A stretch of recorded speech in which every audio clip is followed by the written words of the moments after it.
ಕನ್ನಡ ನಾಡು, ಇದು ಕನ್ನಡಿಗರ ನಾಡಿ ಮಿಡಿತ.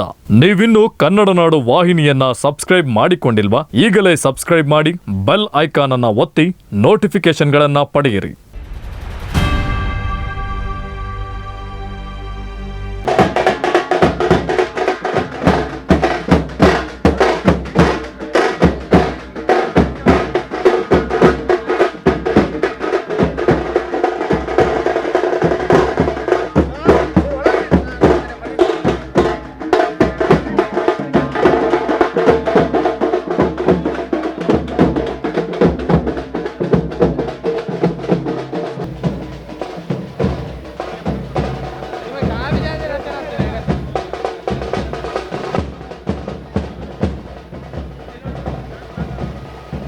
ಅಂಗನವಾಡಿಗಳಿಗೆ ನೀವು ಅಮೌಂಟ್ ರಿಲೀಸ್ ಮಾಡಿದ್ರೆ ಮೊಟ್ಟೆಗೆ ಇದುವರೆಗೂ ಕೂಡ ಅಂಗನವಾಡಿಯಲ್ಲಿ ಯಾರು ಅಂಗನವಾಡಿ ಕಾರ್ಯಕರ್ತರಿಗೆ ಹಣ ತಲುಪಿಲ್ಲ, ಹೀಗಾಗಿ ಅವ್ರು ಸಂಕಷ್ಟದಲ್ಲಿದ್ದಾರೆ, ಮಕ್ಕಳಿಗೆ ಮೊಟ್ಟೆ ವಿತರಣೆ ಮಾಡಕ್ಕಾಗ್ತಿಲ್ಲ ಅಂತಕ್ಕಂಥ ಆರೋಪ ಇದೆ ಮೇಡಮ್.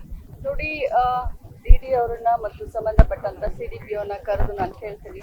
ಈಗಾಗಲೇ ಇಡೀ ರಾಜ್ಯದಲ್ಲಿ ಒಂದು ಅಮೂಲಾಗ್ರಹವಾದ ಒಂದು ಬದಲಾವಣೆಯನ್ನ ಈ ಇಲಾಖೆಯಲ್ಲಿ ತರಬೇಕು ಅಂತ ಹೇಳಿ ಡಿವಿಷನ್ ವಾರು ನಾವು ಈಗಾಗಲೇ ಟೆಂಡರ್ ಅನ್ನ ಮಾಡಿದ್ವಿ. ಸ್ವಲ್ಪ ರೇಟ್ ನಲ್ಲಿ ಹೆಚ್ಚು ಕಡಿಮೆ ಆಗಿದೆ. ಸೊ ಯಾಕಂದ್ರೆ ಮಾರ್ಕೆಟ್ ನಲ್ಲಿ ಒಂದು ಎಗ್ಗಿಗೆ 7 ರೂಪಾಯಿ ಇದ್ರೆ ನಾವು ಇಲಾಖೆಯಿಂದ ಕೊಡ್ತಾ ಇರುವಂತದ್ದು 6 ರೂಪಾಯಿ ಒಂದು ಎಗ್ಗಿಗೆ.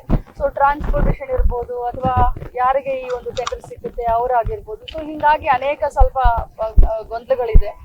ಈಗಾಗಲೇ ಫೈನಾನ್ಸ್ ಡಿಪಾರ್ಟ್ಮೆಂಟ್ ಹತ್ರ ಮಾತುಕತೆ ನಡೆದಿದೆ. ಇನ್ನೊಂದು ವಾರ 15 ದಿನದಲ್ಲಿ ಒಂದು ಹಂತ ಮುಗಿದ ಮೇಲೆ ಈ ರೀತಿ ಗೊಂದಲಗಳು ಆಗೋದಿಲ್ಲ, ಸಪ್ಲೈ ಆಯ್ತಾ ಇಲ್ಲ ಅನ್ನೋದನ್ನ ಬಹಳಷ್ಟು ಅಕೌಂಟಬಿಲಿಟಿಯನ್ನ ನಾನು ಈಗಾಗಲೇ ಕೊಟ್ಟಿದ್ದೀನಿ ಆಫೀಸರ್ಗಳಿಗೆ. ಎಲ್ಲೇ ಈ ರೀತಿಯಾದಂತ ನ್ಯೂನತೆಗಳು ಒಮ್ಮೆ ಟೆಂಡರ್ ಸರಿ ಹೋದ್ಮೇಲೆ ಬಂದ್ರೆ ತುರಂತಾಗಿ ಅವ್ರ ಅಂತವರ ಮೇಲೆ ನಾನು ಕ್ರಮ ತಗೊಳ್ತೀನಿ. ಮೊದಲನೇದಾಗಿ ನಾನು ಸ್ಪಷ್ಟಪಡಿಸ್ಲಿಕ್ಕೆ ಬಯಸ್ತೇನೆ, ನಾನು ಪಕ್ಷದ ಶಿಸ್ತಿನ ಸಿಪಾಯಿ. ಈ ಸಿಎಂ ಚರ್ಚೆಯಲ್ಲೂ ಈ DCM ಚರ್ಚೆಯಲ್ಲೂ ನಾನಿಲ್ಲ.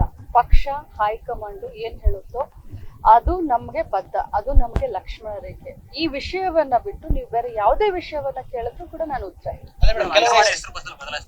ಹೌದು. ಯಾಕಂತಂದ್ರೆ ಕಳೆದ 48 ವರ್ಷದಿಂದ ನಾವು ಅಂಗನವಾಡಿ ಅಂತ ನಾವು ಹೆಸರಿನಿಂದ ಕರಿತಾ ಇದ್ವಿ.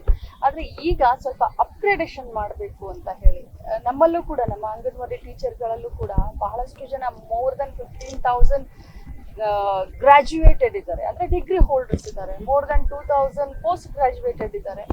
ಈಗ ಸ್ವಲ್ಪ ಶಿಕ್ಷಣ ಇಲಾಖೆಯವರು ನಾವು ಕೂತ್ಕೊಂಡು ಒಂದು ಡೆಸಿಗ್ನೇಷನ್ ಅನ್ನ ಗವರ್ಮೆಂಟ್ ಮಾಂಟೆಸರಿ ಮಾಡಬೇಕು ಅಂತ ಹೇಳಿ ನಾವು ತೀರ್ಮಾನಕ್ಕೆ ಬಂದಿದ್ದೀವಿ. ಮಾನ್ಯ ಮುಖ್ಯಮಂತ್ರಿಗಳು ಕೂಡ ಇದ್ರ ಬಗ್ಗೆ ಬಹಳಷ್ಟು ಪಾಸಿಟಿವ್ ಆಗಿ ರೆಸ್ಪಾನ್ಸ್ ಕೊಟ್ಟಿದ್ದಾರೆ. ಫಸ್ಟ್ ಫೇಸ್ ನಲ್ಲಿ ಸುಮಾರು 7 ರಿಂದ 10 ಸಾವಿರ ಅಂಗನವಾಡಿಗಳನ್ನ ಅಪ್ಗ್ರೇಡ್ ಮಾಡಿ ಗವರ್ಮೆಂಟ್ ಮಾಂಟೆಸರಿ ಅಂತ ಕನ್ನಡ ಮತ್ತು ಇಂಗ್ಲಿಷ್ ಮೀಡಿಯಂನಲ್ಲಿ ಮಾಡಿ. SC/ST ಅನುದಾನನ ಗ್ಯಾರಂಟಿಗೆ ಬಳಸ್ಕೊಳ್ಳೋದಕ್ಕೆ ಸರ್ಕಾರ ನಿರ್ಧಾರ ಮಾಡಿದೆ.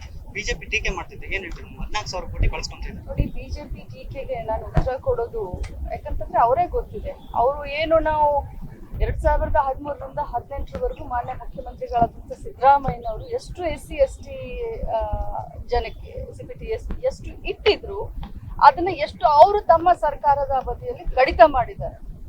ಈಗ ನಾವು ನಮ್ಮ ಗ್ಯಾರಂಟಿಗಳಿಗೆ ಬಳಸ್ಕೊಳ್ತಾ ಇದೀವಿ ಅಂತಂದ್ರೆ ನಮ್ಮ ಗ್ಯಾರಂಟಿಗಳಲ್ಲೂ ಕೂಡ SC/ST ಇದೆ. ನಮ್ಮ ಗ್ಯಾರಂಟಿಗಳಲ್ಲೂ ಕೂಡ ನಾವು SC/STಗಳಿಗೆ ಮೊದಲ ಆದ್ಯತೆ ಕೊಡ್ತೀವಿ. ಈಗ ನೀವು ಸುಮಾರು ದಿನದಿಂದ ನೋಡ್ತಾ ಇರ್ಬೋದು, 1 ತಿಂಗಳದಿಂದ ನಮ್ಮ ಗೃಹಲಕ್ಷ್ಮಿ ಹಣ ಸುಮಾರು ಕಡೆ ಬಂದಲ್ಲ ಅಂತ ಹೇಳ್ತಾರೆ. ಬಟ್ SC/STಗಳಿಗೆ ಮೊದಲ ಆದ್ಯತೆ ಕೊಟ್ಟು ಈಗಾಗಲೇ ಇಡೀ ರಾಜ್ಯಾದ್ಯಂತ SC/STಗಳಿಗೆ ದುಡ್ಡು ಹಾಕಿದ್ದಾರೆ. ಸೊ ನಾವು ಗ್ಯಾರಂಟಿಗೆ ತಗೊಂಡಿದೀವಿ ಅಂತಂದ್ರೆ ಅವರು ಕೂಡ ನಮ್ಮ ಫಲಾನುಭವಿಗಳಿದ್ದಾರೆ. ಬಟ್ ಮೊದಲು ಅವ್ರು ಅದಕ್ಕೆ ಉತ್ತರ ಕೊಡ್ಲಿ. SC/ST ಜನರಿಗೆ ಜನಾಂಗಕ್ಕೆ ಇಟ್ಟಂತ ಹರವನ್ನ ಎಷ್ಟು ಸಿದ್ದರಾಮಯ್ಯ ಸರ್ ಇಟ್ಟಿದ್ರು, ಇವ್ರೆಷ್ಟು ಅದನ್ನ ಇಟ್ಟಿದ್ದಾರೆ, ಮೊದಲು ಅದಕ್ಕೆ ಉತ್ತರ ಕೊಡ್ಲಿ, ಆಮೇಲೆ ಇದ್ರ ಬಗ್ಗೆ ಚರ್ಚೆ. ಬ್ರದರ್, ತಪ್ಪು. ಇಲಾಖಾ ಮಂತ್ರಿ ಹತ್ರ ನೀವು ಮಾತಾಡ್ತಾ ಇದ್ರ. ಮೇ 5ನೇ ತಾರೀಕಿಗೆ ಕೊನೆಯದಾಗ ಬಂದಿದೆ, ಆಯ್ತಾ? ಒಂದ್ ತಿಂಗಳು ಜೂನ್ 1 ಬರ್ಬೇಕು ಅಲ್ವಾ? 3-4 ತಿಂಗಳು ಅಂತ ಹೇಳಿದ್ರೆ ತಪ್ಪು ಕಲ್ಪನೆ. ಜೂನ್ಗೂ ಕೂಡ ಈಗಾಗಲೇ DBTಯನ್ನ ಪುಷ್ ಮಾಡಾಗಿದೆ. ಆಲ್ರೆಡಿ SC/ST ಅವ್ರಿಗೆ ಈಗಾಗಲೇ ಮುಟ್ಟಿದೆ ಇಡೀ ರಾಜ್ಯದಲ್ಲಿ. ಇದು ಕೂಡ ಜೂನು ಮತ್ತೆ ಜುಲೈ ಏನಿದೆ, ಜೂನ್ ಮೊದಲು ಹಾಕ್ತಿದೆ, ಜುಲೈದು 15th ನಂತರ ಹಾಕ್ತಿದೆ. ಈಗಾಗಲೇ DBT ಪುಷ್ ಮಾಡಾಗಿದೆ. ಟ್ರೆಸರಿಯಿಂದ ಕ್ಲಿಯರ್ ಆಗಿ DBT ಪುಷ್ ಆಗಿದೆ. ಇನ್ನೇನು 2-3 ದಿನದಲ್ಲಿ ಎಲ್ಲ ನೋಡಿ. ಅದ್ರ ಬಗ್ಗೆ ನನಗೇನು ಗೊತ್ತಿಲ್ಲ, ಅದ್ರ ಬಗ್ಗೆ ತಿಳ್ಕೊಂಡು ಮಾತಾಡೋದು ಉತ್ತಮ. ಯಾಕಂದ್ರೆ ಒಂದ್ ನಿಮಿಷ ಯಾರು ಏನ್ ಎಷ್ಟು ಬೇಕಾದ್ರೂ ಮಾತಾಡ್ಬೋದು. ದೇಶದಲ್ಲಿ ವಾಕ್ ಸ್ವಾತಂತ್ರ್ಯ ಇದೆ, ಯಾರೇನಾದ್ರೂ ಸ್ಟೇಟ್ಮೆಂಟ್ಗಳನ್ನ ಕೊಡ್ಬೋದು. ಆದ್ರೆ ವಿಷಯವನ್ನ ವಿಷಾಧಾರಿತವಾಗಿ ಮಾಡಬಾರ್ದು. ನನಗೆ ವಿಷಯ ತಿಳ್ಕೊಂಡು ಮಾತಾಡ್ತೀನಿ, ಅದ್ರ ಬಗ್ಗೆ ಏನೂ ಗೊತ್ತಿಲ್ಲ. ಇನ್ನು ಬಿಜೆಪಿ ಅವರು ಆರೋಪ ಮಾಡ್ಲಿಕ್ಕೆಲ್ಲ ಕೂತಿದ್ದಾರೆ, ಅವ್ರು ಏನಾದ್ರೂ ಆರೋಪ ಮಾಡ್ಕೊಳ್ಳಿ, ಅದಕ್ಕೆಲ್ಲ ಉತ್ತರ ಕೊಟ್ಕೊಂಡು ಹೋಗ್ಲಿಕ್ಕಾಗತ್ತೆ. ಈಗ ಸತೀಶ್ ಜಾರಕಿಹೊಳಿ ಒಂದ್ ಕಡೆ ಕಾಂಗ್ರೆಸ್ ಅಲ್ಲಿ ಇರ್ತಕ್ಕಂಥ ನಾಯಕರೇ ಲೀಡರ್ನ ಕಡಿಮೆ ಮಾಡಿದ್ರು, ಅಗ್ನಿ ಶಾಸಕರ ಬಗ್ಗೆ ಪರೋಕ್ಷವಾಗಿ ಒಂದ್ ಕಡೆ ಕುರ್ಚಿ ಶಾಸಕರ ಬಗ್ಗೆ ಎಲ್ಲ ಆರೋಪ ಮಾಡ್ತಾ ಇದ್ರೆ, ಈ ಬಗ್ಗೆ ಒಂದ್ ಕಡೆ ಎಲ್ಲೋ ಒಂದ್ ಕಡೆ ಕಾಂಗ್ರೆಸ್ ಅಲ್ಲಿ ಒಡಕಾಂತ ಇದೆ ಮೇಡಮ್ ಬೆಳಗಾವಿ. ಖಂಡಿತ ಇಲ್ಲ. ಸತೀಶ್ ಜಾರಕಿಹೊಳಿ ಅವರು ನಮ್ಮ ಪಕ್ಷದ ಹಿರಿಯ ನಾಯಕರು, ಅದೇ ರೀತಿ ಲಕ್ಷ್ಮಣ್ ಸವದಿ ಅವರು ಕೂಡ ನಮ್ಮ ಪಕ್ಷದ ಹಿರಿಯ ನಾಯಕರು. ನಾನು ಇವರು ಇಬ್ಬರಿಗೂ ಕೂಡ ಬೆಳಗಾವದಲ್ಲೂ ಹೇಳಿದ್ದೀನಿ, ವೈಯಕ್ತಿಕವಾಗಿ ಅವ್ರಿಗೆ ಭೇಟಿಯಾದಾಗಲೂ ಹೇಳಿದ್ದೀನಿ, ಇದು ಪಕ್ಷದ ಆಂತರಿಕ ವಿಚಾರ, ನೀವು ಈ ರೀತಿ ಓಪನ್ ಆಗಿ ಮಾತಾಡೋದು ಬೇಡ, ಇನ್ನು ಕೂತ್ಕೊಂಡು ಚರ್ಚೆ ಮಾಡ್ಕೊಂಡು ಬಗೆಹರಿಸಿ. ಯಾರು ಯಾರ ವಿರುದ್ಧ ಇಲ್ಲ. ಈಗ ನಾವೆಲ್ಲರೂ ಒಂದಿದ್ದಕ್ಕೇ 18ರಲ್ಲಿ 11 ಸೀಟ್ನ ನಾವು ಗೆದ್ದಿದ್ದೀವಿ. ಸೊ ಏನೇ ಇದ್ರೂ ಕೂಡ ಪಕ್ಷದ ಚೌಕಟ್ಟಿನಲ್ಲಿ ಕೂತ್ಕೊಂಡು ಮಾತಾಡಿ ಬಗೆಹರಿಸ್ಕೊಳ್ಬೇಕನ್ನೋದು ನನ್ನ ಒಂದು. ಕಲ್ಯಾಣ ಕರ್ನಾಟಕದಲ್ಲಿ ಅಂಗನವಾಡಿಗಳಲ್ಲಿ LKG UKG ಕಲ್ಯಾಣ ಕರ್ನಾಟಕದಲ್ಲಿ ಬೇಡ ಅಂತ ಡಿಸಿಷನ್ ತಗೊಂಡ್ರು. ಅದೇ ಏನಾಯ್ತು ಬೇಡ ಅಂತ ಡಿಸಿಷನ್ ತಗೊಂಡಿಲ್ಲ. ಶಿಕ್ಷಣ ಇಲಾಖೆ ಮತ್ತು ಮಹಿಳಾ ಮತ್ತು ಮಕ್ಕಳ ಅಭಿವೃದ್ಧಿ ಇಲಾಖೆ ಏನಾಗಿದೆ ಅಂತಂದ್ರೆ, ಇದು ಶಿಕ್ಷಣ, ಗುಣಮಟ್ಟದ ಶಿಕ್ಷಣದ ಜೊತೆಗೆ ಗುಣಮಟ್ಟದ ಆಹಾರ ಎರಡು ಕಾಂಬಿನೇಷನ್ ಆಗಿರುತ್ತೆ. ಯಾಕಂತಂದ್ರೆ ಸದೃಢ ಮಕ್ಕಳು ನಮ್ಮ ದೇಶದ, ನಮ್ಮ ಸಮಾಜದ ಒಂದು ಭವಿಷ್ಯ ಇರುವಂತ ಸಂದರ್ಭದಲ್ಲಿ ಕಲ್ಯಾಣ ಕರ್ನಾಟಕದಲ್ಲಿ ಸುಮಾರು 2000ಕ್ಕಿಂತ ಜಾಸ್ತಿ ಈಗಾಗಲೇ ಈ ಒಂದು LKG UKGಗಳಿಗೆ ಕಲ್ಯಾಣ ಕರ್ನಾಟಕ ಭಾಗದ ಎಲ್ಲ ಮಂತ್ರಿಗಳಾಗಲಿ, ಶಾಸಕರಾಗಲಿ, ಅಥವಾ ಚೇರ್ಮನ್ ಆಗಲಿ, ಅಥವಾ ಶಿಕ್ಷಣ ಇಲಾಖೆಯವರು ಈಗಾಗಲೇ ಹಸಿರು ನಿಶಾನೆಯನ್ನ ಕೊಟ್ಟಿದ್ದಾರೆ. ಆದ್ರೆ ಇಡೀ ರಾಜ್ಯಾದ್ಯಂತ ಏನು ನಮ್ಮ ಅಂಗನವಾಡಿ ಕಾರ್ಯಕರ್ತರು, ಸಹಾಯಕಿಯರು ಒಂದು ಸ್ಟ್ರೈಕಿಗೆ ಕೂತ್ಕೊಂಡ್ರು. ಆಮೇಲೆ ನಮ್ಮ ಅಂಗನವಾಡಿಯ ಅಸ್ತಿತ್ವದ ಪ್ರಶ್ನೆ ಬಂದಾಗ, ನಮ್ಮ ಇಲಾಖೆ ಅಸ್ತಿತ್ವದ ಪ್ರಶ್ನೆ ಬಂದಾಗ, ನಮ್ಮ ಮೋಟೋ ಏನು ಅಂತಂದ್ರೆ ಪೌಷ್ಟಿಕ ಮತ್ತು ಗುಣಮಟ್ಟದ ಆಹಾರವನ್ನ ಕೊಡೋದು, ಆಹಾರದ ಜೊತೆಯಲ್ಲಿ ಶಿಕ್ಷಣ ಕೊಡೋದು. ಸೊ ಕಂಬೈನ್ಡ್ ಆಗಿ ಎರಡು ಇಲಾಖೆಗಳು ಕೂತ್ಕೊಂಡು ಚರ್ಚೆ ಮಾಡಿ ಒಂದು ಡಿಸಿಷನ್ ಬಂದಿದ್ವಿ. ತಜ್ಞರ ಸಮಿತಿಯನ್ನ ನೇಮಕ ಮಾಡಿದ್ದಾರೆ.